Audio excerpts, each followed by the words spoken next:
a very personal journey that brought her into this field, and she's going to share with us. Her late father was diagnosed with PSP, progressive supranuclear palsy, in 2004, and with the help of other caregivers.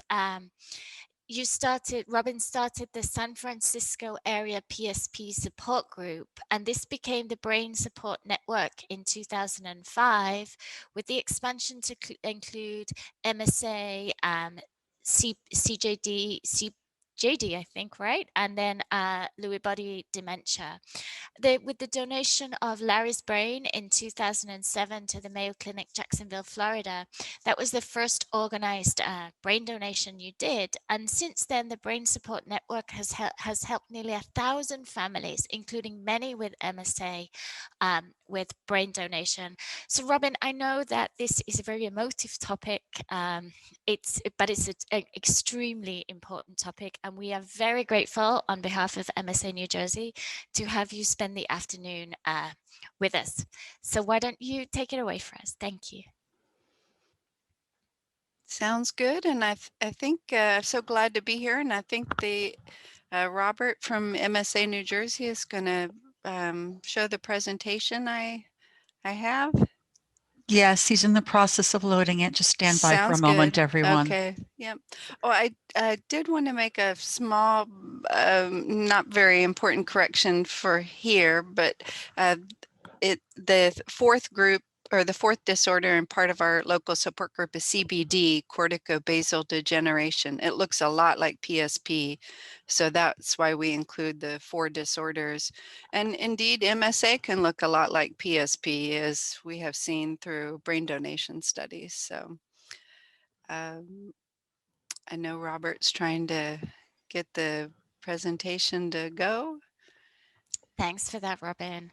Yeah, many of these diseases can look quite similar, right? While we're They waiting do. for the Yeah. presentation. They do. And in fact, one of the things I talk about in my presentation is that a major study published by the Mayo Clinic, using a lot of the brains that Brain Support Network enabled, showed that the MSA diagnosis is only right 60% of the time. So we can almost flip a coin and get about the same accuracy in terms of diagnosing MSA. It's really quite shocking. Yes, yes. We're kind of we're aware of that, right? Yes, That indeed. many of patients' journeys can be quite lengthy to get the diagnosis in the first place, because there are a number of different diseases that kind of look the same, right? Indeed, indeed.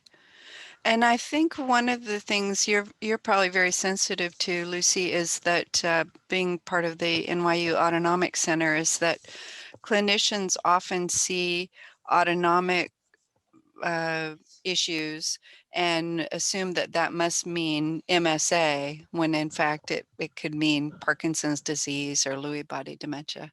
Okay, things are happening, so Correct. that looks good. Correct. Yes. No, it's definitely something that we've been learning better in recent years, how to spot these diseases in the early phases. So I believe your presentation is uploaded. Sounds So good. sounds great. Pleasure. Take it away, Thank you Robert. again for being with us. Hi, this is Robin Riddle with Brain Support Network. Thanks so much to Kim and MSA NJ for the opportunity to talk today about MSA brain donation. I'm delighted to be with you, but sorry it has to be virtually this year. I think I know many of the MSA NJ support group members from attending MSA Coalition conferences in the past. And I look forward to the day when we can get together again in real life. So that will be we'll all have to have a party and enjoy that time together whenever that can happen. So I'm delighted to talk to you today about MSA brain donation, how it helps families, how it helps researchers, and how it can be arranged. First off, I'd like to talk about some terminology. And first is brain autopsy versus brain donation. In a brain autopsy, which is possible 24, 48, 72, quite a few hours after a loved one's passing, the brain is analyzed post-mortem.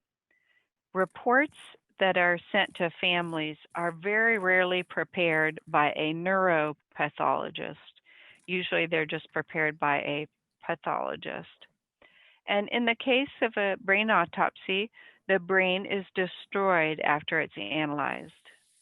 However, there's an opportunity for brain donation, which is what Brain Support Network is all about. This is possible up until 24 hours of a loved one's passing. The brain, again, is analyzed post-mortem, just like an autopsy, and the reports are always prepared by a neuropathologist. And in fact, the brain is saved in perpetuity for research, which is a wonderful thing.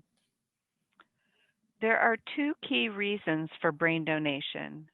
The first is confirmation of a diagnosis, and this confirmation is only possible through postmortem examination of brain tissue.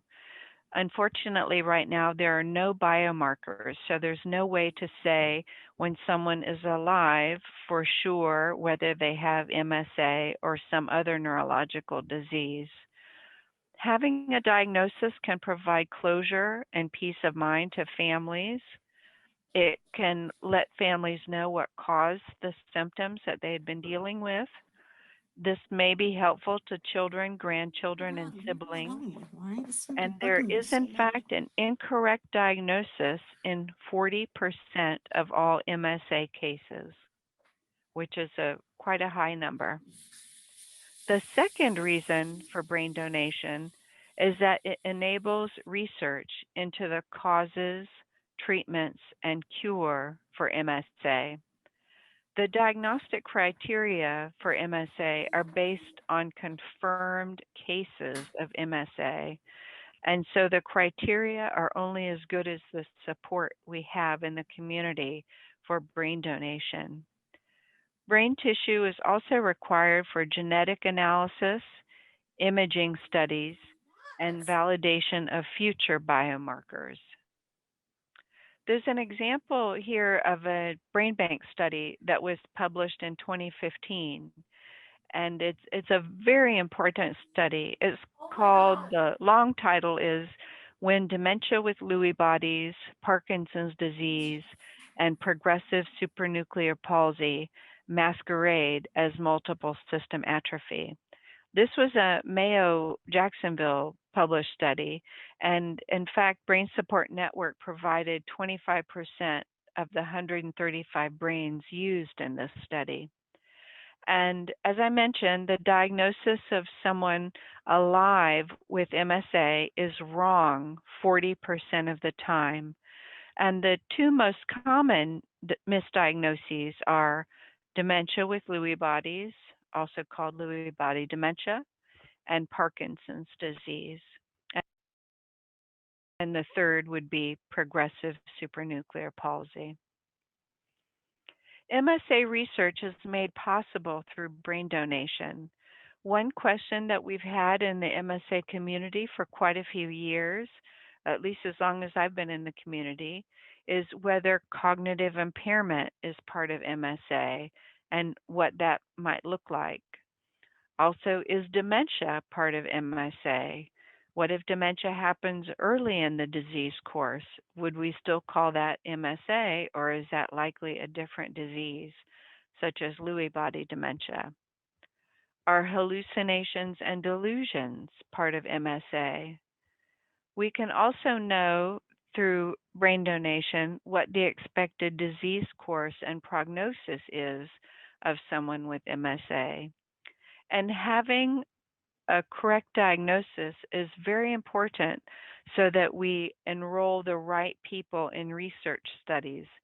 You can see from that Mayo Clinic study published in 2015 that 40% of the people we think have MSA, in fact, do not have MSA. So what happens if that incorrectly diagnosed 40% are part of research studies? Then we're not getting good research results on MSA. I'd like to point out that the new MSA diagnostic criteria should be published next month, April 2021, and it incorporates a lot of what we've learned through brain donation in the last several years. Brain Support Network recommends the Mayo Clinic. Oh, I'm sorry. Brain Support Network recommends the Mayo Clinic for brain donation. It's one of the top brain banks in the United States, and they actively publish on MSA using donated brain tissue, as we saw in that 2015 publication. Reports are delivered to families within 100 days, and Brain Support Network is available to explain these reports to families. We've read many hundreds of these reports and have a good understanding of the technical terminology used in these reports and are certainly delighted to help families. It's important that families order all of the neurological records and provide a written timeline of symptoms to the Mayo Clinic. There are some challenges with brain donation. First off, the brain recovery must occur within 24 hours. And in working with the Mayo Clinic, families generally bear the cost of the brain recovery, which is typically $600 to $1,000. Note that Cure PSP offers grants to families up to $750, so it's possible that the full cost of brain donation can be defrayed from this reimbursement grant. And advance arrangements with many different organizations are required to be successful with a brain donation, and that's where Brain Support Network comes in. We coordinate with the funeral home, cremation organization, or body donation program if you're a family member or you also plan to donate your body. We coordinate with the pathology service, we coordinate with hospice, and we coordinate with the care facility if there is one. Donating a brain requires the consent of a healthcare agent or legal next of kin. The family, as I said, must order all of the neurological records. This can certainly be done in advance. And the pathology service must be available daily because, of course, we have no idea when death might occur. And so it's important to find a service that is available 7 days a week, not just Monday through Friday. And it's important to know who does what, when, for how much, and why they're doing it. Many parties have to cooperate: the funeral home, the hospice agency, and the care facility if there is one. Brain Support Network coordinates all of these participants and prepares comprehensive instructions for each party. I'd like to talk a little bit about funeral home or cremation organizations because not all are cooperative. We've found in our brain donation work that only about half of the funeral homes in the United States are cooperative. And when I say funeral home, I also mean a cremation organization. It's the same situation. They must be cooperative 7 days a week, which means they must allow access 7 days a week. And it's ideal if they charge no fee to the family for accommodating the brain recovery. We would consider in our years of work on this that a reasonable fee might be $200, $250, particularly if the funeral home or cremation organization has to open up after hours for the brain recovery. I've listed a couple of URLs here, a couple of web pages on our website where we list the cooperative funeral homes in New Jersey North, New Jersey South, and the Philadelphia area. Certainly there are more cooperative funeral homes out there than the ones we know about. These are just the ones that we've worked with previously and have found to be cooperative according to the criteria on this slide. And you can see exactly on this slide, or I'm sorry, exactly on these 3 web pages, how much these funeral homes charge for accommodating the brain recovery, if anything.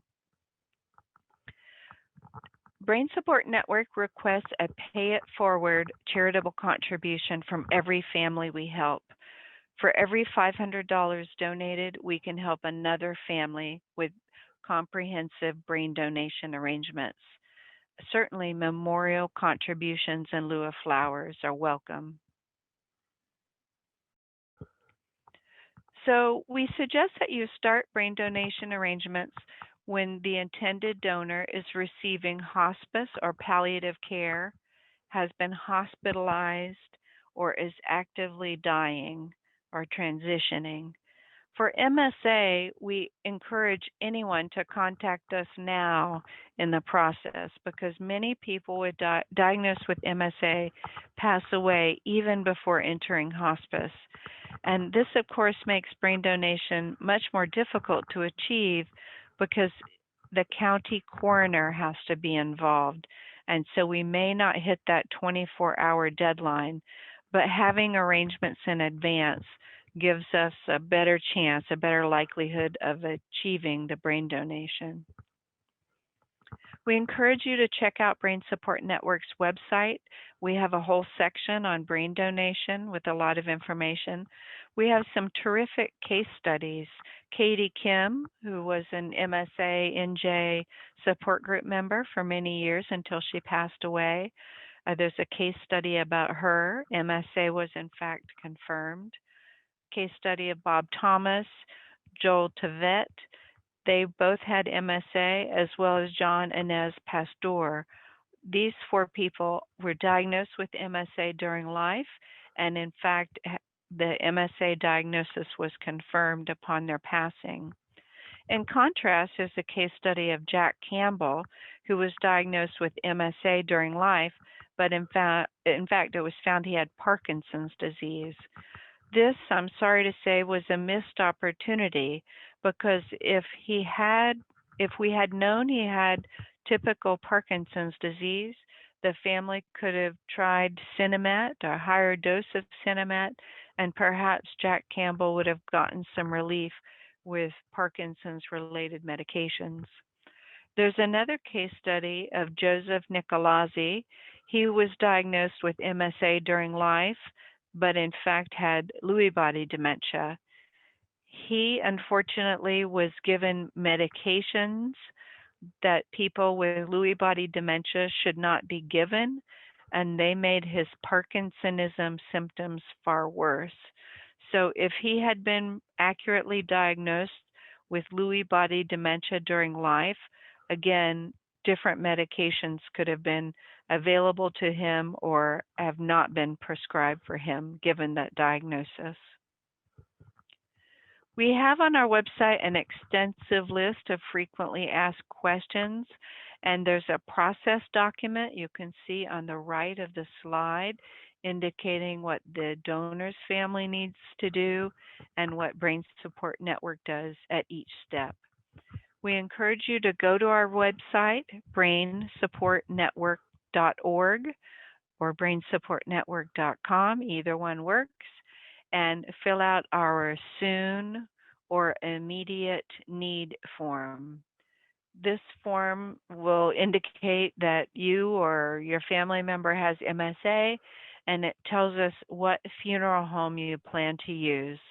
We'll call that funeral home and find out if they're cooperative or not, and we'll get back to you with further details. Brain Support Network was founded in 2004. We started actually as a local support group for PSP, MSA, CBD, and Lewy body dementia.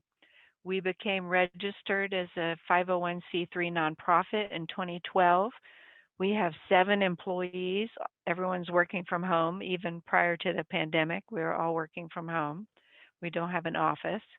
And we have dozens of volunteers. We're based in Menlo Park, California, which is just south of San Francisco. We've organized almost 1,000 brain donations. of all neurological diagnoses, many of those with MSA, and many people who are healthy controls, which is a wonderful thing to donate a brain. So we've helped almost 1,000 families donate a loved one's brain. We'd be very happy to help your family too. You can contact us at brainsupportnetwork.org. You can see my email address on the slide. It's robin.riddle@brainsupportnetwork.org, or our main phone, which is also my cell phone. It accepts text messages, is 650-814-0848. We look forward to helping you and your family members. Thank you so much. I look forward to your questions. Thank you, Robin. We're glad you could join us today. Lucy, Glad to be here. I'm going to let you kick off the Q&A. So, thank you, Robin, for an incredibly informative presentation that really emphasizes the importance of people making that difficult decision and how it can help. Please, everybody, feel free. This is your time to ask. We're accepting questions. Like, pop them in the chat, pop them in the Q&A box, and we'll pose those to Robin. Robin, I just want to touch upon. Perhaps you can clarify with us, like, why is brain donation? Why, in your mind, is brain donation important for research when it comes to the diagnosis of MSA? Well, back to that 2015 study published by the Mayo Clinic, we saw that only 60% of the diagnosis of MSA was accurate. And one of the things we can learn from that study is that most of the misdiagnoses were either Parkinson's disease or Lewy body dementia. And one of the mistakes that neurologists made, and these were made by both general neurologists and movement disorder specialists. So it didn't matter if you saw a specialist or saw a generalist, they all got the diagnosis wrong with the same percentage. One mistake that they made was they saw autonomic failure. They saw orthostatic hypotension, the blood pressure problems that are can be part of MSA. And they said, oh, this is a blood pressure problem, orthostatic hypotension, it must be MSA. And they went down the MSA track and they completely ignored the fact that orthostatic hypotension can occur in Parkinson's disease and it can occur in Lewy body dementia. So this is an instance where the research can assist with the diagnosis. If we can get out these research findings, which is why I talk about them all the time, if we can get out these research findings, then neurologists can become more educated about common mistakes that they make in diagnosing MSA or diagnosing some other similar condition. Thanks, Robin. It's incredibly important, right? That we refine our ability to pick up MSA, particularly in the early stages, and be accurate with the diagnosis. So that was a great answer to that question. I'm just wondering if how do you support families in which you gave some wonderful case examples of people that had MSA and a diagnosis of MSA in their lifetime while they were alive, and the diagnosis was indeed found to be not MSA on autopsy. Do you support how can families reconcile that information? How can they deal with it? Do you support them when the diagnosis is not what they expected?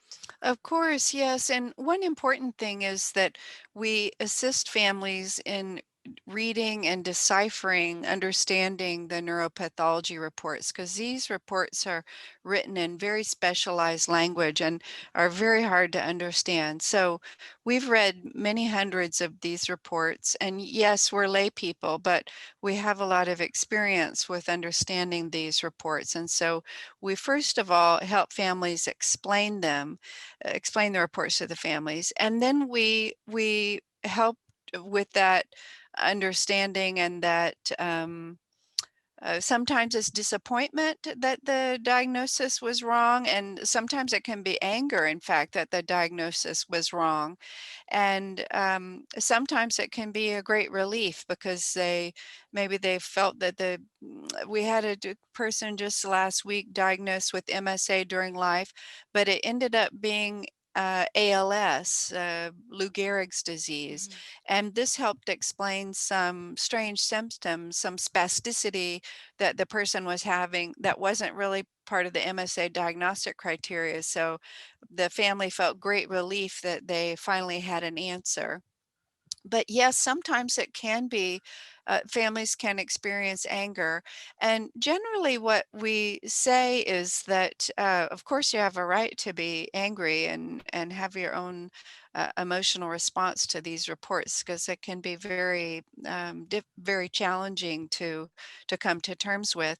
But in most cases, the correct diagnosis, if that had been known during life, in most cases, it would have made no difference. So, for example, that MSA person diagnosed with MSA who ended up with ALS, that would have made no difference in life if that person had been correctly diagnosed. There was no treatment available for ALS that was missed.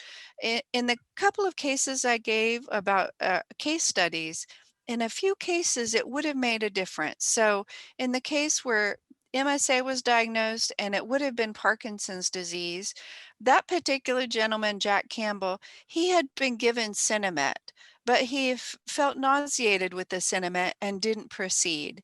And if we had known that it was Parkinson's disease, we would have perhaps increased a dose of Sinemet, given some anti-nausea medication. We would have tried different dopaminergic therapies to address the Parkinson's disease diagnosis and Parkinson's symptoms. So that was a missed opportunity, but okay, you know, stuff happens.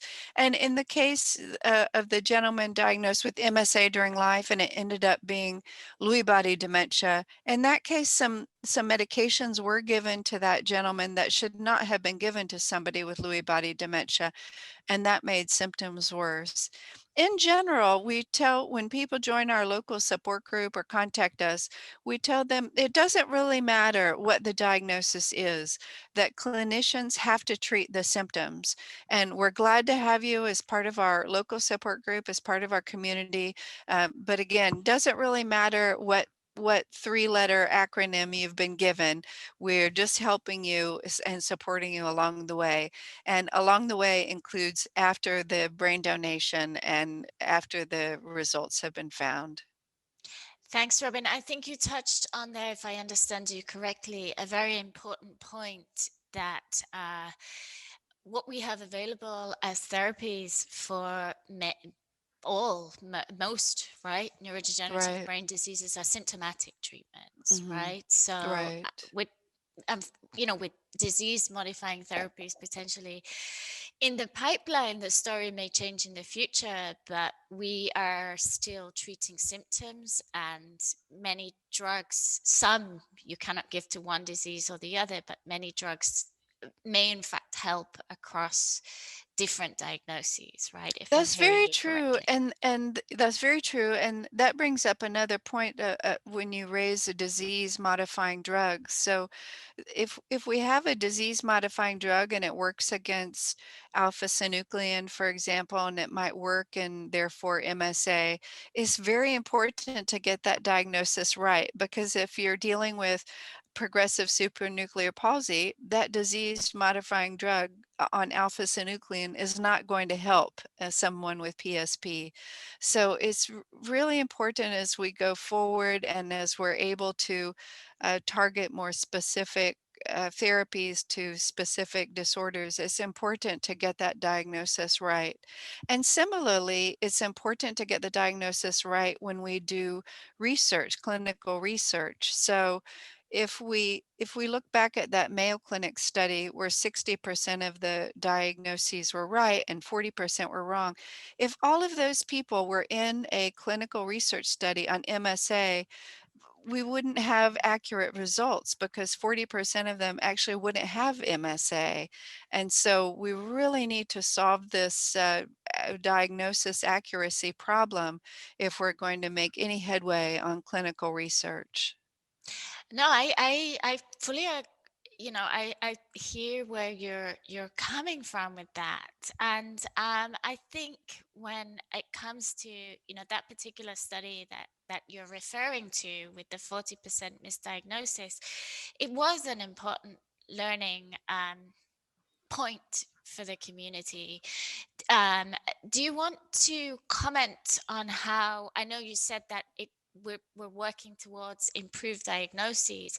Do you want to comment on how, once that information is out and published, how it helps in terms of diagnosis?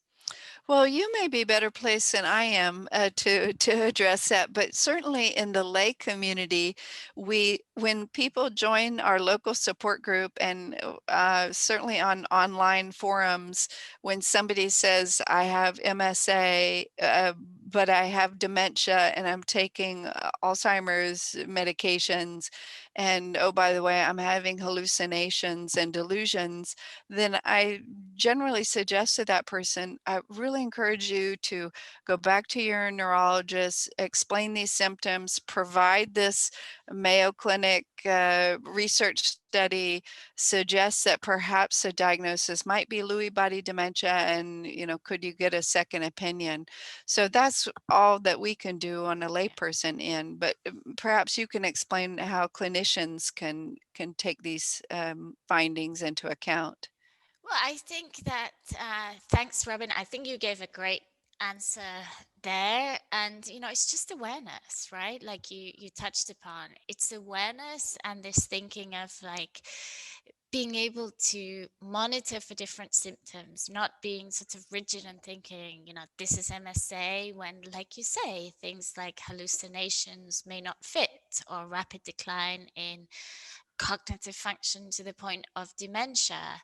But as you know, that study was certainly important in providing awareness that we're not always right, right? I mean, I think that Right. was, and it's great that those conversations are happening at the MSA community level, right? Because when you do Indeed. research, that's where you intend your research to really impact, right? Right. And I think now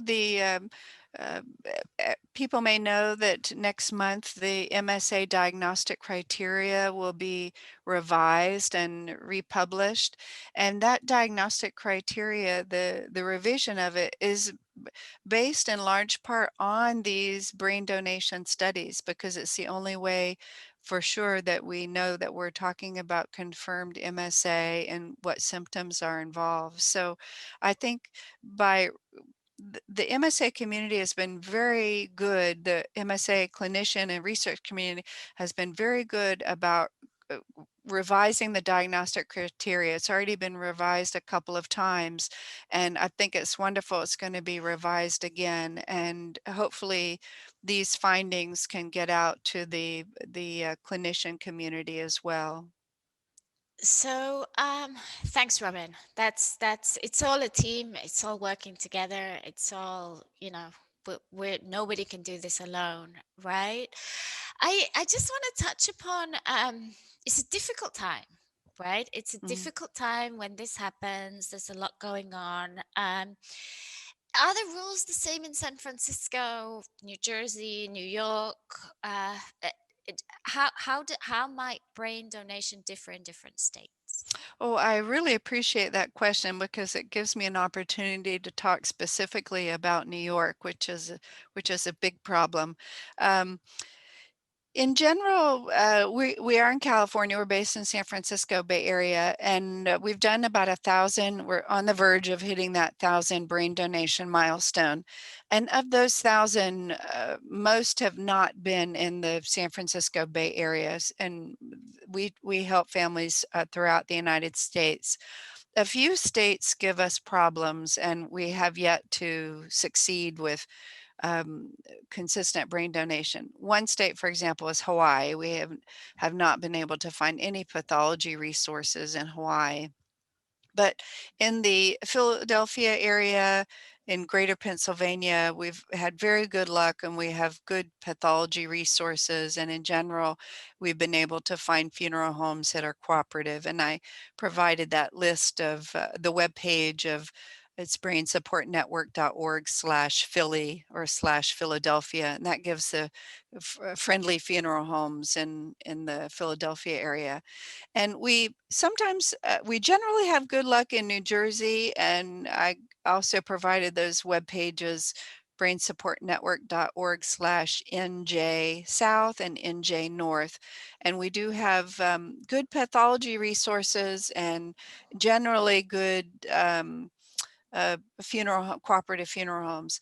New York, the issue is that perhaps people who've lived in the area for a long time will know this story. There was a guy named Michael Master Marino, and back in the, I think it was 2005 or 2006, he was a funeral director living in New York, and he was selling body parts, if you can believe. And the state government, of course, shut this down. And one of the aspects of this is that the state government in New York forbade any funeral homes for allowing any kind of autopsy, any kind of brain recovery, any kind of organ donation. It cannot happen at the funeral home. And this is the only state in the United States that has this rule. So that means we have to work with hospitals, and hospitals, certainly during the time of COVID, have been very unwilling to provide any kind of pathology resource on something like brain donation because they're entirely focused on COVID and dealing with COVID cases. But and then we do occasionally find some pathologists who are willing to do the work, but my goodness, they charge like $4, $5, $6,000. It's really unbelievable. And so we have done a few brain donations in New York State, but they've mostly been very wealthy people who can pay the $4, $5, or $6,000. We have recently had in the Buffalo area some good luck with brain donations happening there. There's an organization that does organ donate. They're a local organ procurement agency, and they are willing to do brain recoveries. So in the Buffalo area, we have good luck.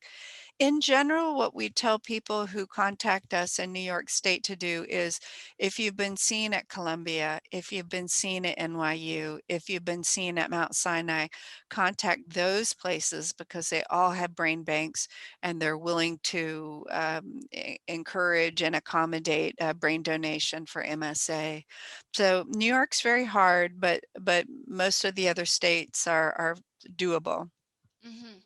Yeah, no, you touch upon a very important point that there are different routes, right, in different states. And even if it doesn't immediately appear simple within your state, you might want to reach out to the academic, if you're being treated at an academic medical center, to see if they can, support you through this process. So, Absolutely. And the best place for any brain donation is the place where you have been seen clinically or for research or for both. That's absolutely the best place.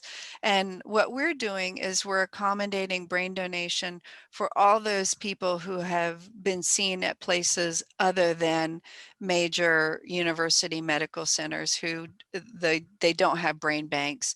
And a lot of brain banks, in fact, during the time of COVID, have been shut down. We often help because we're here in the San Francisco Bay Area. We've been helping Stanford University.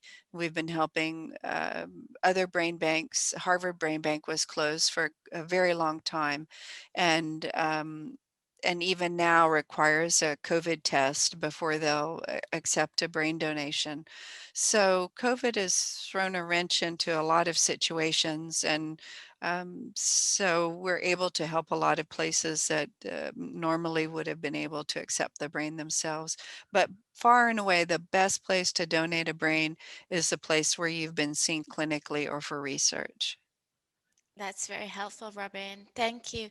So if we put ourselves in the I mean, you've been in this position, right? You grapple with that decision. How how do you have that conversation with somebody if you want to donate? How do you talk with your family members about that? How do you bring it up? What? Yeah, I have a couple of suggestions about that. One is I suggest, hey, I heard this strange lady talking about brain donation on a webinar today. And what do you think about that? Is that something you might be interested in doing? It seems like it would help for research and help future generations. Is that something that you might be interested in? And, should I look into it a little bit for us? So that's one very easy way, I think, to bring it up.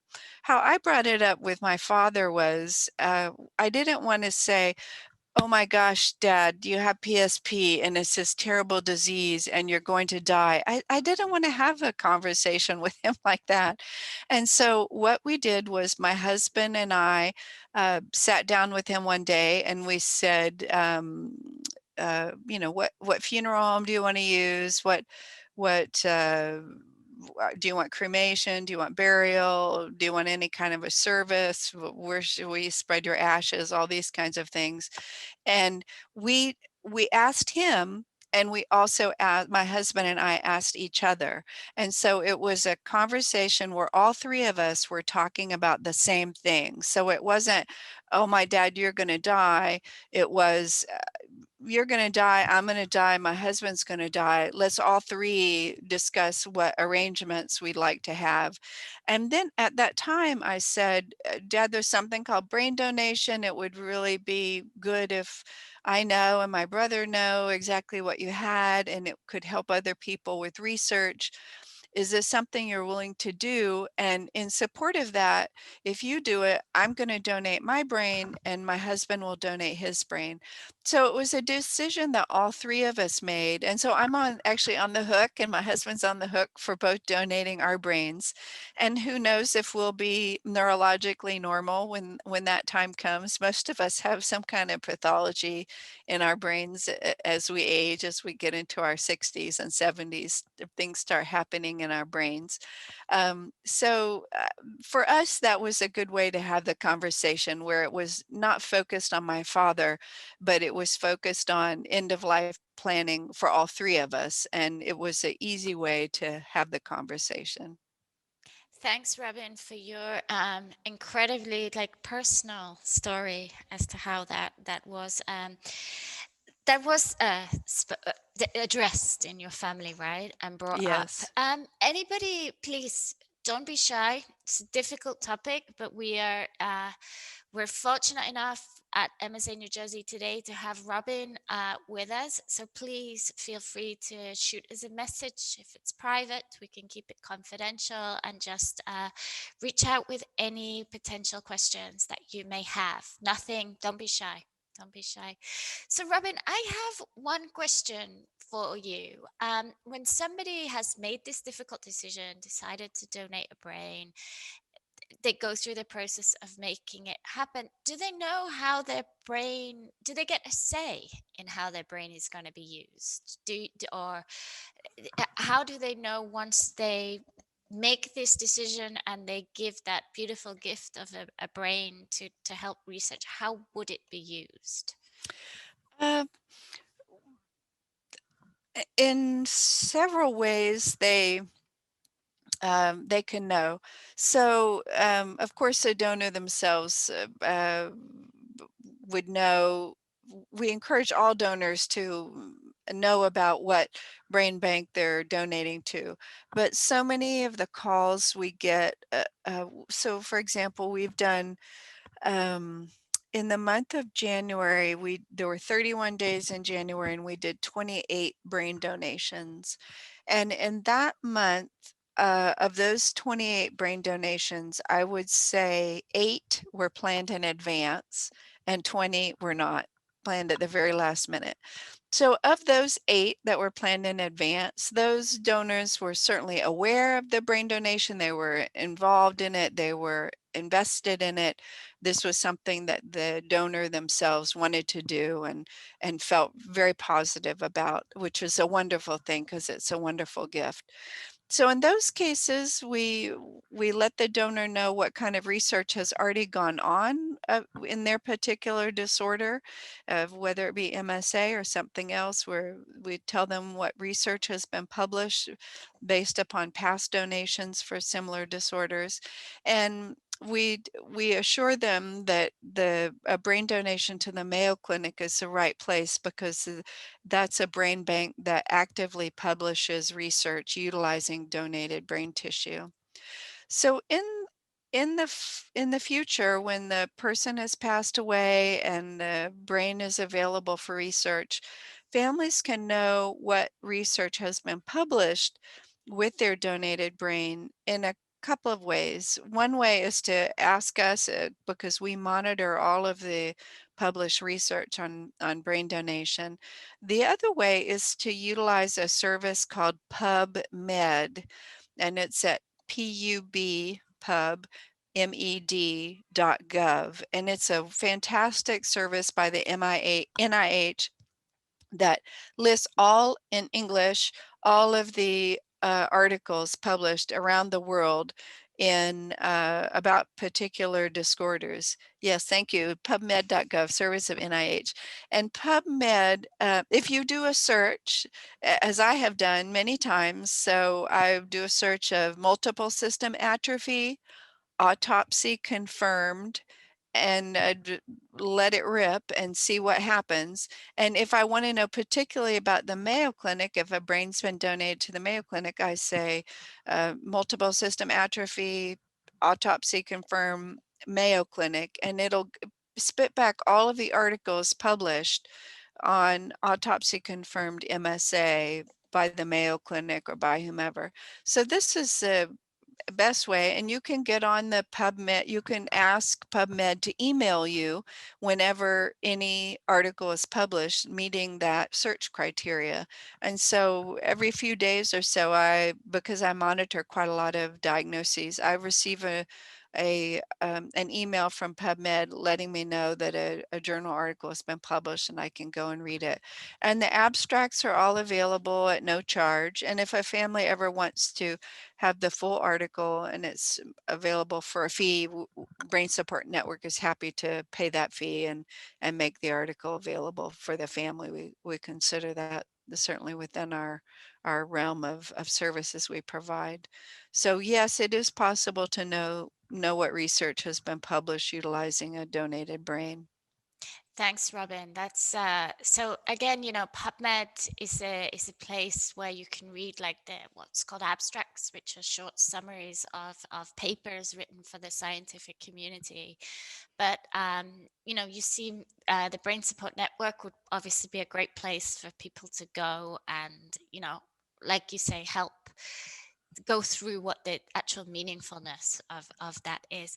I just I just want to touch upon if somebody's dying, right, and they have a wish to donate their brain and they've spoken about it with their families, when the unfortunate time occurs when the loved one actually does pass, like if people are interested in donating their brain, what should they do at that point? Yeah, so back to our January experience. So we got 20 calls at the very last minute. And what families should do is call us, text us, email us, do whatever they can to reach out to us. And we ask usually families to complete the immediate need form, which is right there on our website. And what we need to know to get going is what the diagnosis is. If it's MSA, that's wonderful. And wonderful in the sense that it's accepted by brain banks. And we need to know what funeral home or cremation organization is planned to use. Unfortunately, a lot of families, even at the last minute, haven't made a decision about this, which is why we've started putting together those web pages of funeral homes and cooperative and cremation organizations that are cooperative, so we can, in a sense, recommend them because we've worked with them before and we know that they're cooperative. So we suggest a cooperative place to a family if a family hasn't made a decision, or if they have made a decision, then we immediately call that funeral home and find out if the funeral home is cooperative and can accommodate this. If the funeral home is not cooperative and the family is not willing to change to a different funeral home, there are ways around it. They unfortunately just cost more money. So we would try to find a cooperative place that would accommodate the brain recovery. And of course, that cooperative place generally would charge a fee for allowing the brain recovery to happen at their funeral home rather than the funeral home the family has selected. So with that information, knowing what funeral home is involved, we can then find a pathology specialist who can do the work, and we can tell the family pathology specialist is available, this is a cost. If funeral home's available, this is a cost. There's a grant available from Cure PSP for $750. Given all of this, would you like to proceed or not? And all of this can happen very quickly. Maybe the fastest amount of time would be 15 minutes. If we've worked with the pathology specialist frequently, we know that person. If we've worked with the funeral home and they get back to us quickly. So it could take from 15 minutes to a couple of hours, but usually we're able to get back to the family very quickly. And we now use, if in such cases that we need to, we can use DocuSign, which is an electronic signing service. So the paperwork can be completed electronically. Otherwise, it can be completed by fax or by scan. Family can print and scan and sign the email, or sign the consent form and return it to us by scan and email. So all of that can be done very quickly, but it's extremely stressful to do that. It's stressful for us, but it's very stressful for the family because their loved one is dying. It's a very challenging, very sensitive time. It's much better if the family can be with their loved one rather than be talking to us on the phone about brain donation. It can be very helpful in families if they're in this situation, if a son or a daughter calls us and helps with all of that coordination rather than having the spouse call us. So we oftentimes talk to different family members than the one who's actually giving consent. So time is of the essence, very important to work quickly, and but please make the arrangements in advance if at all possible is best for everyone. So if I'm hearing you correctly, you do recommend that there is a little bit of when if you make the decision to continue to consider brain donation, you do some, kind of planning ahead of time that can help alleviate some of the stress when the moment happens. Yes, indeed. And if all of this can happen, if all of this phone calling and coordination and is this fee acceptable? Okay, good. Well, we're going to send you the consent form.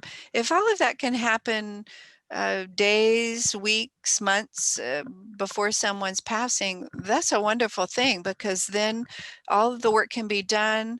Everybody knows that the family has agreed to this and it's all in writing, and the family can just put all of that aside and focus on their loved one, because at the time of death, hospice has instructions about exactly whom to call. They call the funeral home, they call the pathology specialist, and they call us at Brain Support Network. And there's nothing that the family needs to do at that point. It's all out of their hands, and the hospice makes all those phone calls, and then everything just happens as we have planned it in advance. So it's a wonderful thing to make the arrangements in advance and be able to put those aside, put them out of your mind, just focus on living and enjoying and having those arrangements made. I think one of the myths about brain donation is similar to a myth about hospice, which is as soon as people think that as soon as you've made these arrangements, your family member is going to die or you're going to die if the arrangements are for yourself. And that's not how it works. You make these arrangements and you can have satisfaction in knowing that it'll all work out in the end, and you don't consider it anymore because it's all done. It's all put to bed. So we, again, strongly encourage people to make arrangements in advance. That's very useful. And do you recommend that this is kind of like a continuing conversation with somebody, or they make the decision and that's it? What's your thoughts on that? Well, we generally make arrangements and that's it. But say families make arrangements. We have some families who have now made arrangements perhaps 5 years in advance. I'm thinking of one gentleman with MSA in Los Angeles. He's made arrangements at least 5 years ago. And so we check in with him every 6 or 8 months. You know, how are you doing? Anything changed? Are you on hospice at a care facility? No, doing great, fine, we'll check in with you in another 8 or 9 months. And so usually that's what we do for our long-term friends that we've made arrangements for. And I say friends genuinely, because we have these people in our minds and in our hearts for a very long time, and we think of them often, and we do check in with them. So in general, I would say most families, put these things to rest and don't necessarily think of these things again. But we're fine also if families want to contact us and say, hey, we made arrangements a while ago, are they still good? Usually families, we encourage families to have those check-in phone calls when the person is on hospice, so we can uh, double check that hospice knows what they're supposed to do. And sometimes families change hospice agencies and change care facilities, and so it's good to redo the instructions and make sure that they'll work for that current situation. So, on behalf of MSA New Jersey, Robin, we really want to thank you today for not only the service you provide and the support you give to people to guide them through this difficult process and help support research and understanding in the process, but for being, so open and honest with your, own personal journey with this. And we hope that for the MSA community that's joining us and also watching online afterwards, that this is useful information. And we thank you and the Brain Support Network for being able to put that information out there so that families have it available. So I'm delighted today to, on behalf of MSA New Jersey, who I'm representing in this discussion, to thank you from the bottom of our hearts for being available to us today. So. Well, I'd like to thank Kim and Cindy for inviting me to come talk today. It's a great opportunity to talk. And thank you, Lucy, for the wonderful questions. I know we didn't have any audience questions today, but your questions were wonderful. I really appreciate working with you today on this, and hopefully some people will learn about brain donation both through this event and the online recording available afterwards. And we look forward to helping any family who contacts us. Thank you so much. Thank you, Robin, for joining us today. I do really appreciate it. And Lucy, thank you for facilitating the day's sessions. You did a terrific job. Great presentation, Robin. I really appreciate the support you continue to give MSANJ. My attendees, thank you for coming. Again, we hope these sessions were helpful to you, and we hope you'll join us the remainder of the month for the rest of our sessions as well. They sound very good. I'm looking forward to joining on more Saturdays. Excellent. We'd love to have you, Robin. You're always welcome. Thank you, Robin. Thank you, everyone. Have a wonderful weekend. Bye-bye. Bye.